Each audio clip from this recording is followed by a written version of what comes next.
Civil war हो चुकी है खत्म and the blood line is no more guys. जी हाँ, WWE money in the bank 2023 pay per view खत्म हो चुका है। मैं हूं आयुष और आप देख रहे हैं रेसल इंडिया। स्वागत है आपका आज की इस वीडियो में जहां पे हम बात करेंगे इस पेपर व्यू की।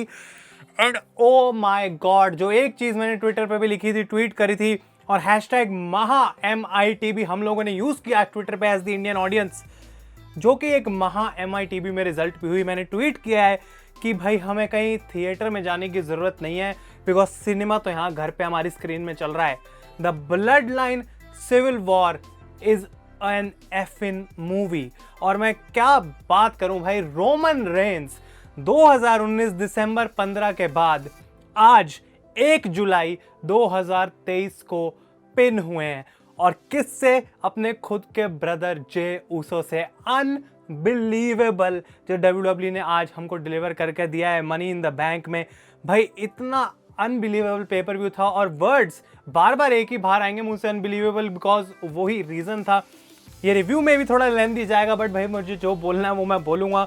सिविल वॉर की हम बात करेंगे पूरी डिटेल में। मनी इन द बैंक के विनर्स हमको पता लग चुके हैं। John Cena money in the bank में अपीयर हुए। भाई क्या पॉप थी। और ये लंदन का क्राउड, भाई इनको रेसलमेनिया क्या, सारे शोज मैं तो कह रहा हूँ हेडक्वार्टर उठा के लंदन में बना लो WWE का, बिकॉज दिस क्राउड प्रूव्ड कि रेसलिंग में क्राउड की कितनी इंपॉर्टेंस है। अगर हर मंडे नाइट रॉ में ऐसा क्राउड आना शुरू हो जाए ना भाई, तो हम कभी मंडे नाइट रॉ लाइव देखनी छोड़ेंगे नहीं। That is how good this crowd was. शुरू से लेके एंड तक ऐसी फनी चैंट्स थी इनके पास, ऐसे अलग अलग मोमेंट्स थी जो क्राउड की वजह से इस शो को अच्छा बनाती हैं।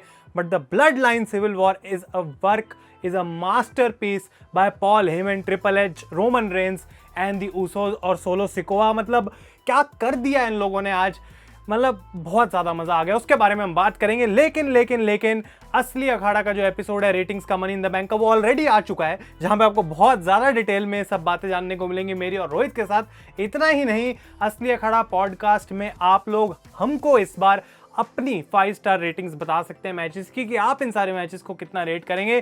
तो वो कैसे करना है, link is down below in the description. असली अखाड़ा ऑन स्पॉटिफाई जाना है आपको, पॉडकास्ट सुने और वहां पे आपको पता लगेगा क्या आपको करना है to rate all these matches out of 5 असली अखाड़ा के ऊपर। तो डेफिनेटली पॉडकास्ट को जरूर देखें। स्टार्ट करते हैं हम पहले मैच से, जो कि था Mister Money in the bank, men's Money in the Bank ladder match, जहां पे Damian Priest, Logan Paul, LA Knight, Ricochet, Shinsuke Nakamura. भाई मतलब इतना इस तरीके से इसको जैम पैक करा हुआ था ना पूरे मैच को, कि LA नाइट का जो रिएक्शन था एंट्रेंस के अंदर, उससे मुझे लग रहा था कि LA नाइट को मनी इन द बैंक दे दिया जाएगा। लग रहा है जो रिएक्शन है इसके साथ WWE फाइनली जाएगी।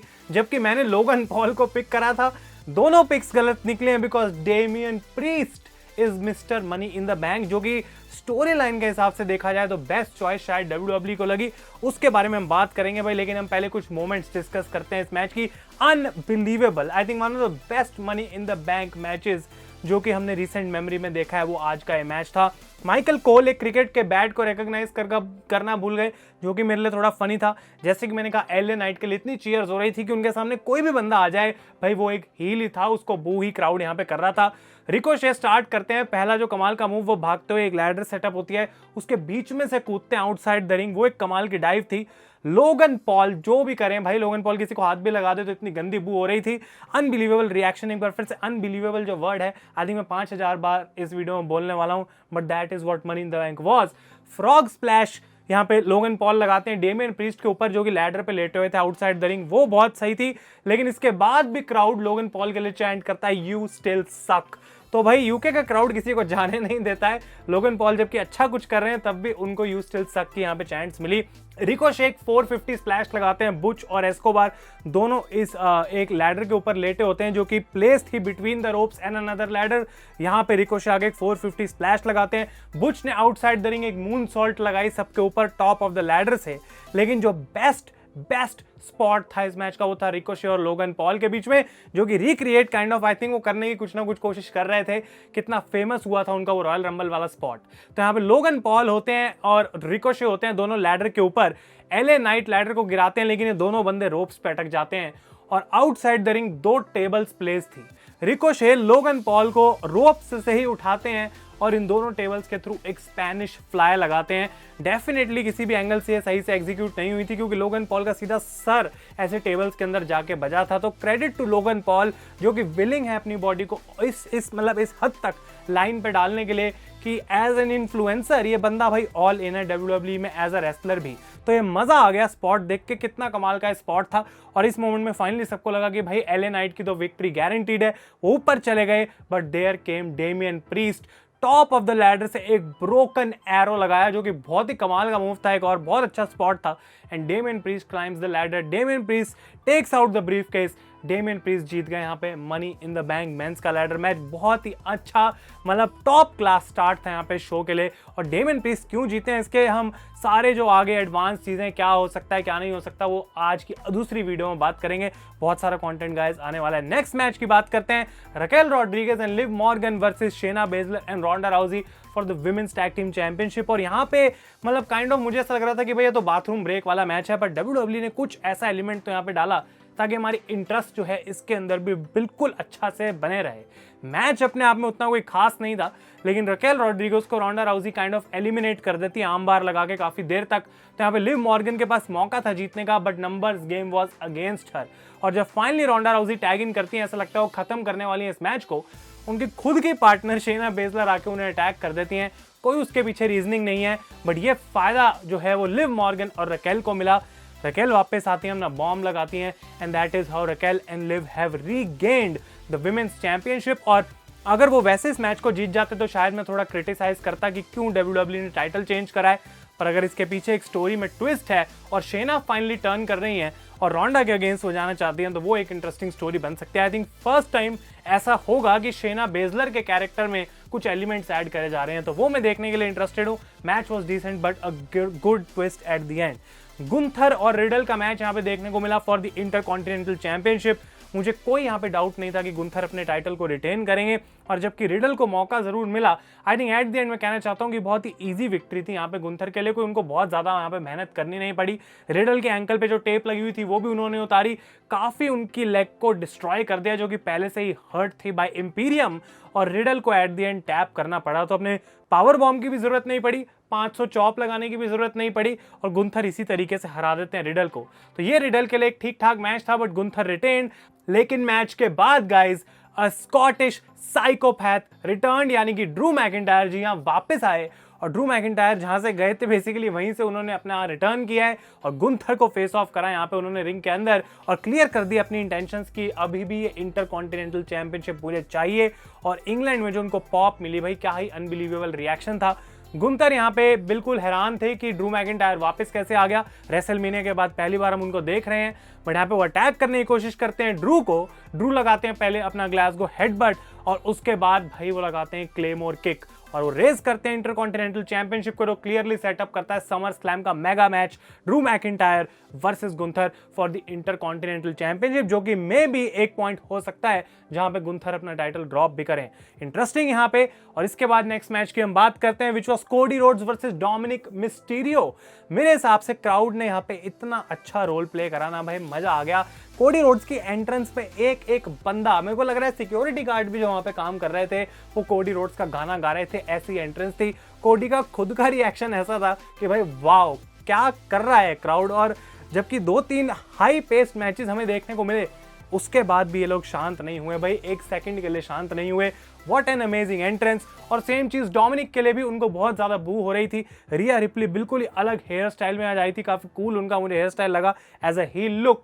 लेकिन कोडी को भी एट द एंड उतनी दिक्कत यहाँ पे हुई नहीं इस मैच को जीतने के लिए जितनी की मैं सोच रहा था हो सकती है, या फिर अगर अपसेट WWE कर सकती है डोमिनिक को ये मैच जितवा के, ऐसा कुछ देखने को नहीं मिला। और सेकंड चीज जो हमें देखने को नहीं मिली, इट वॉज ब्रॉक लेसनर।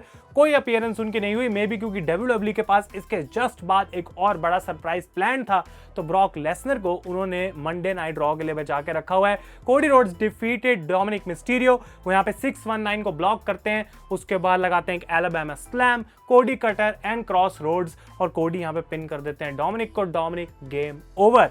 लेकिन इसके बाद भाई मेन चीज जो आज हमें देखने को मिली, मतलब एक ऐसा रिटर्न हो गया यहाँ पे, मेरे को लग रहा था, रूमर्स तो आ रहे थे लेकिन सच में हो जाएगा वो पता नहीं था। Out came John Cena out of nowhere, और जो पॉप अनबिलीवेबल। एक बार फिर से मैं बोलूंगा, यूके ने पॉप दी जॉन सीना को, सारे लोग जॉन सीना का भी गाना गा रहे हैं। मतलब भाई अगर आई थिंक उस क्राउड में आज मैं होता तो 2-3 दिन तक, 4 दिन तक मेरी तो आवाज़ नहीं निकलती, इतना ज़्यादा ये क्राउड जो है वो अमेजिंग था आज मनी इन द बैंक में। सीना आते हैं और वो खुद कहते हैं कि भाई मैं तो तुम्हें सरप्राइज देने आया था, यूके के क्राउड तुमने मुझे सरप्राइज कर दिया, क्या कमाल का तुमने रिएक्शन दिया है। और आज यहाँ पे मैं वन मोर मैच के लिए तो नहीं आया हूँ, लेकिन मैं on the behalf of fans, तुम फैंस के लिए यहाँ पे एक अपनी रिक्वेस्ट लेके आया हूँ, उन लोगों के लिए जो कि मैनेजमेंट को सुननी चाहिए, जो कि मैनेजमेंट जो डिसाइड करती है उसको सुननी चाहिए। थैंक यू सीना की चैंट्स होती हैं और वो कहते हैं यूके की तारीफ करके कि ये एक बहुत अंडर एप्रिशिएटेड जगह है। पता नहीं क्यों हमें एक मेजर इवेंट यहाँ पे लाने में 25 साल लग गया, आखिर क्या WWE इतने टाइम से सोच रही थी। और जॉन सीना कहते हैं कि भाई यूके नीड्स रेसलमेनिया, और उनके मतलब मुंह से रेसलमेनिया वर्ड पूरा निकला भी नहीं था। और जो क्राउड का रिएक्शन था भाई, O2 अरीना, आई थिंक उसके ऊपर एक रूफ है, वो बंद है, क्लोज्ड है अरीना, वो भाई आज से ओपन हो चुकी है। मतलब रुक ही नहीं रहे थे लोग, इतने खुश थे, इतनी चीयर वो कर रहे थे कि अगर रेसलमेनिया लंदन में आ जाए, मैं बिलीव भी नहीं कर सकता हूँ कि वेम्बली स्टेडियम में रेसलमेनिया आई थिंक अगले 2-3 साल में गारंटीड कंफर्म्ड है। क्योंकि ये रिएक्शन अगर एक O2 अरीना से निकल सकता है तो वेम्बली स्टेडियम क्या करेगा भाई, मतलब अनबिलीवेबल। एक बार फिर से वही वर्ड मैं बोलूंगा, जॉन सीना ने जैसी ये बात बोले लोग पागल हो गए। और जॉन सीना यहाँ पे बोलने की कोशिश करते हैं और ज्यादा लोगों से बात करने की, लेकिन बाहर आ जाते हैं ग्रेसन वॉलर। और ग्रेसन वॉलर यहाँ पे जैसे ही आए, शट द फक अप की चैंट्स हुई और लोग उनको बोलने नहीं दे रहे थे। वो रिंग के अंदर आते हैं और उनका यहाँ पे सजेशन ये था कि भाई सीना तुम इनके क्राउड की ज़्यादा मत सुनो, आई थिंक कि अगर हम रेसलमेनिया लेके जा रहे हैं किसी और अच्छी जगह पे ले जा सकते हैं। और वो ऑस्ट्रेलिया रेकमेंड करते हैं जहाँ से ग्रेसन वॉलर हैं, और क्राउड ऑब्वियसली बहुत ज़्यादा बू करता है। और जॉन सीना कहते हैं कि भाई तुम क्या बोल रहे हो, तुम चाहते हो कि मैं इन क्राउड की ना सुनूं और रेसलमेनिया को ऑस्ट्रेलिया ले जाऊं। ग्रेसन वॉलर कहते हैं बिल्कुल, क्योंकि सीना वहां पे मैं तुमको एक मोमेंट दे सकता हूं, आई विल रब you on the Grayson Waller show, मैं तुम्हें हाइप दे सकता हूं अपनी कंट्री ऑस्ट्रेलिया में। तो सीना कहते हैं भाई नहीं, मैं पास करूंगा, मुझे नहीं चाहिए। और उसके बाद ग्रेसन वॉलर कहते हैं कि भाई देखो कोई मना नहीं कर सकता है ग्रेसन वॉलर इफेक्ट को। सीना कहते हैं एक बार फिर से बात बोल के दिखाना। और उसके बाद जॉन सीना यहाँ पे बेसिकली गुस्से में आ रहे थे और ग्रेसन वॉलर उनको अटैक कर देते हैं, बट सीना उनको एटीट्यूड एडजस्टमेंट लगाते हैं। ये यहाँ पे हो जाती है भाई एक एंडिंग इस सेगमेंट की। और आई थिंक जॉन सीना यहाँ पे जो हाइप लेके आए थे भाई लंदन इंग्लैंड के फैंस के लिए, वो ऑटोमेटिकली प्रूव करती है कि give this country a WrestleMania. I know कि हम इंडियन फैंस भी डिजर्व करते हैं एक रेसलमेनिया कभी ना कभी एक पॉइंट पे, लेकिन उससे पहले हमें भी एक ऐसा मनी इन द बैंक जैसा पेपर व्यू अगर होता है तो उसमें एक ऐसा रिएक्शन देना पड़ेगा जो WWE को मतलब मजबूर कर दे भाई तुम वापस आओ हमारी कंट्री में and bring a WrestleMania for us. John Cena बिल्कुल कमाल है, मजा आ गया इस सेगमेंट देख के। अपने ओपिनियंस बताएं गाइस मुझे कमेंट्स में कि कैसा आपको लगा सीना का प्रोमो। इसके बाद women's money in the Bank ladder match हुआ जहां पे मेरे को मतलब ऐसा लग रहा था कि ओवरऑल मैच उतना कोई बहुत ज्यादा खास नहीं था, कुछ कुछ मोमेंट्स थी, लेकिन एंडिंग वाज सुप्रीम। एक बार फिर से WWE ने नेल करी यहाँ पे एंडिंग। और आई थिंक कि जिस तरीके से इसको बुक करा गया वो मेरे लिए एक सरप्राइज भी था, क्योंकि I predicted Becky Lynch to win. और जीती कौन यहाँ पे, इयो स्काई, जिनको आई डोंट थिंक मैंने अपने टॉप 3 में भी रखा था। मैंने बेली, ट्रिश और बेकी को रखा था और इयो जीत गई, तो मेरे लिए तो एक बहुत बड़ा सरप्राइज था। और उससे पहले एक सरप्राइज हमें समैंथा ने यहाँ पे एंट्रेंसेस में दिया जब वो बॉच करके अनाउंस करती हैं रिप्रेजेंटिंग द जजमेंट डे बेली। और हंस रहे थे लोग बहुत ज्यादा सोशल मीडिया पे कि बेली कब जजमेंट डे में चली गई, तो वो एक बॉच था भाई, बेली जजमेंट डे में नहीं गई है। ईओ लगाती है moon salt from the top of the ladder, basically similarly जैसे लगाई थी बुच ने, वो एग्जैक्टली वैसी यहाँ पे मून सॉल्ट देखने को मिली। ट्रिश और जोई स्टार्क लड़ रहे थे पूरे टाइम बेकी से, उनको इस मैच से बाहर निकालने के लिए। और मैन हैंडल स्लैम लगती है ट्रिश को on the top of a ladder, जो कि ऐसे सेटअप थी। आई डोंट थिंक लैडर टूटी, लेकिन बेकी एट द एंड यहाँ पे काइंड ऑफ सक्सेसफुल हो जाती हैं जोई स्टार्क और ट्रिश को इस मैच में एलिमिनेट करने के लिए। और यहाँ पे लीटा का भी रिटर्न नहीं हुआ, जो कि काइंड ऑफ मुझे लग रहा था हो सकता है, बट बेकी को एक पॉइंट पे यहाँ पे हैंडकफ कर दिया जाता है। और इस मैच के एंडिंग पे अगर हम आए उससे पहले एक और कमाल की मोमेंट थी कि जेलिना वेगा एक कैनेडियन डिस्ट्रॉयर लगाती हैं टॉप ऑफ द लैडर से दूसरी प्लेस लैडर पे, और यहाँ पे वो एक बहुत अच्छी मोमेंट थी। But at the end when Bayley is trying to win the briefcase और बेकी भी वहां पे होती हैं, इयो स्काई आती हैं, और यहाँ पे जो हैंडकफ होता है बेकी के हाथों में वो यहाँ पे इयो स्काई बेली के भी हाथों में बांध देती हैं। बेसिकली बेकी और बेली आपस में बंध गए, पर इयो ने ऐसा क्यों करा?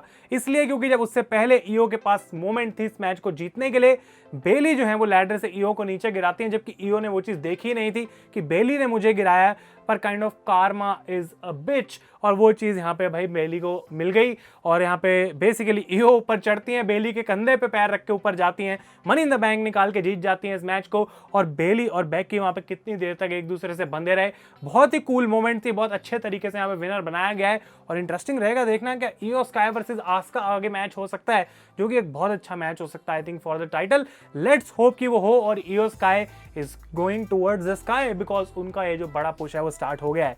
इसके बाद Seth freaking Rollins versus Finn Balor for the world heavyweight championship. और मैं बोलूंगा भाई कि फिन बैलर की जो एंट्रेंस थी, पहली बात तो बहुत ही ज्यादा अमेजिंग थी, उनका मास्क जो था, लेकिन इस मैच को जो एक्सपेक्ट कर रहे थे बिल्कुल आई थिंक वैसा ही प्ले आउट करा।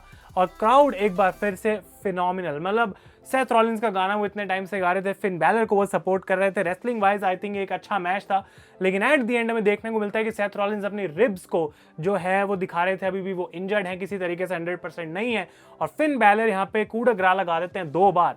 लेकिन टर्निंग मोमेंट मैच की तब थी जब डेमियन प्रीस्ट बाहर आते हैं और सबको ऐसा लग रहा था कि वो कैश इन करेंगे, क्राउड चैंट कर रहा था कैश इट इन, लेकिन ऐसा कुछ हुआ नहीं, वो सीट लेके बैठ जाते हैं साइड में।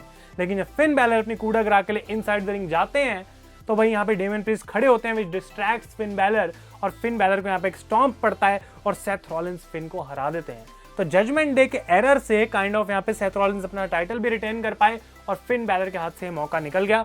मे बी ये स्टोरी अब इंटरेस्टिंग बहुत हो जाएगी, क्योंकि जजमेंट डे में अब जो है एक money in the bank briefcase भी आ गया है। तो क्या फिन बैलर इस बात से थोड़ा डरेंगे कि अगर मैं चैंपियनशिप जीत गया तो कहीं डेमियन मुझ पे तो कैश इन नहीं कर देगा?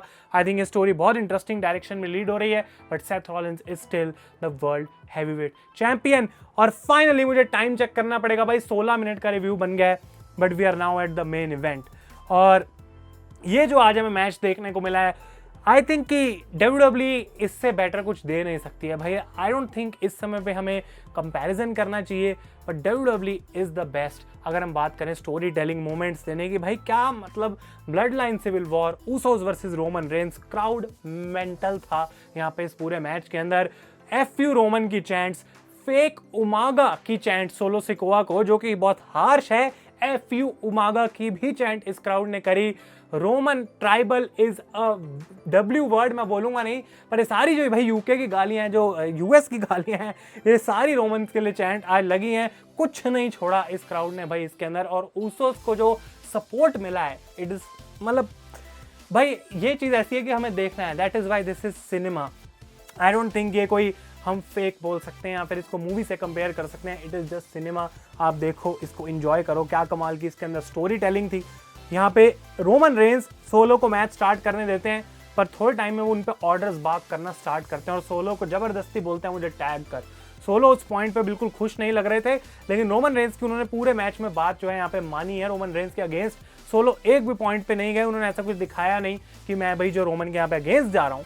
इनफैक्ट अगर मैं चैंट्स की बात करूं भाई, एक कमाल की बहुत ही फनी चैंट यहाँ पे हुई, if you hate Roman stand up. और आई थिंक ये चैंट सिर्फ भाई यूके का क्राउड सोच सकता है, और जिस तरीके से वो सिंक बना देते हैं ना उस चीज़ का कि सारे क्राउड को पहले ही पता है कैसे चैंट करना है इसको, वो भाई बहुत ज़्यादा मज़ेदार था। और रोमन रेंस भी एक्सपेक्ट नहीं कर रहे थे, क्योंकि वो कहते हैं सबसे घटिया जगह है इंग्लैंड में, हम कभी वापस नहीं आएंगे, और क्राउड ने उसका बदला रोमन से यहाँ पे लिया। तो मूवमेंट्स की अब बात करते हैं इस मैच की। मेन मुझे अपने नोट्स देखने पड़ेंगे भाई, क्योंकि कोई भी रीज़न नहीं है मैं ऐसा भी याद रख सकूँ। रोमन रेंस को 2 सुपरमैन पंचेस यहाँ पे जे को वो लगाते हैं, लेकिन उसके बाद उसको डबल स्पीयर लगाते हैं रोमन के ऊपर, जहाँ पे सोलो पिन को सेव कर लेते हैं। क्लियरली लग रहा था कि रोमन किक आउट नहीं करने वाले थे उस पॉइंट पे, बट सोलो सेव्ड इट। इसके बाद रोमन रेंस अपने स्पीयर के लिए जाते हैं, लेकिन उनको डबल सुपर किक पड़ती है, और जब ऊसो स्प्लैश के लिए जाते हैं, रोमन अपने सबमिशन गियोटिन में यहाँ पे जो है जिमी ऊसो को डाल देते हैं, बहुत देर तक रखते हैं, बट जिमी उससे पावर आउट यहाँ पे कर पाते हैं। रेफरी इस पॉइंट पे नीचे चले जाता है, रोमन रेंस को 1D लगती है उसो की तरह से, क्राउड 11 तक चैंट कर लेता है, पर कोई रेफरी नहीं था, तो रोमन रेंस को पिन कैसे करा जाए। उसके बाद सोलो और रोमन रेंस डबल यूरेनागी यानी कि रॉक बॉटम लगाते हैं ऊसोस के ऊपर। उसके बाद सोलो स्पाइक लगाते हैं जिमी को, और रोमन रेंस स्पीयर लगाते हैं, और साथ के साथ स्पाइक भी पड़ता है जे ऊसो को। जिमी और जे को स्टैक किया जाता है। रोमन रेंस की ट्वीट थी, मैं इनको स्टैक करूंगा, स्मैश करूंगा और मैं इनको हरा दूंगा। वही moment I, but freaking Usos kicked out. भाई ये जो चीयर थी ना, जो पॉप इस किकआउट को मिली, अनबिलीवेबल था। डबल किकआउट दोनों जे और जिमी की तरफ से, और उसके बाद सोलो जिमी को एंड करने के लिए टेबल के थ्रू उन पे कूदने की कोशिश कर रहे थे। जिमी रास्ते से हट जाते हैं और ये था disaster moment for Roman Reigns, जब उनको रियलाइज हो गया था कि सोलो इस मैच से बाहर है, अब मैं कुछ कर नहीं सकता हूं। ऊसोस के वो किकआउट के बाद रोमन रेंस अपने आप को संभाल नहीं पाए भाई, और यहाँ पे जे ऊसो जो हैं वो किक आउट करते हैं एक और सुपरमैन पंच से, एक स्पीयर पे भी वो किक आउट कर देते हैं और रोमन रेंस की हालत यहाँ पे पूरे तरीके से खराब हो गई थी। और एट द एंड लगता है यहाँ पे डबल सुपर किक, सोलो को भी रोमन को भी। Jey goes on the top rope, Jey hits the frog splash on Roman Reigns and Jey Uso pins Roman Reigns at money in the bank in O2 arena London. भाई तालियां बजनी चाहिए इस performance के लिए, इस मैच के लिए। क्लासिक मैच, 5 स्टार आपको पता है मैं इसको देने वाला हूं, जो कि एक स्पॉइलर है पॉडकास्ट का। लेकिन गाइस ये था आपका मनी इन द बैंक का रिव्यू। आई थिंक बहुत सारी चीजें बोलने के लिए, मैं बहुत कुछ ऑलरेडी बोल चुका हूं, पर कितना कुछ और बोलने के लिए। तो स्टे ट्यून, पॉडकास्ट आप देखते रहे, मैं ज़्यादा टाइम यहाँ पे रखूंगा नहीं। असली अखाड़ा check out on Spotify, link is in the description. और आज की और वीडियोस डेफिनेटली आने वाली हैं भाई, कोई चांस नहीं है कि वीडियोस ना आए, उसके लिए आप स्टे ट्यून रहें। तब तक के लिए thank you so much for watching. मैं हूं आयुष और आप देख रहे हैं रेसल इंडिया।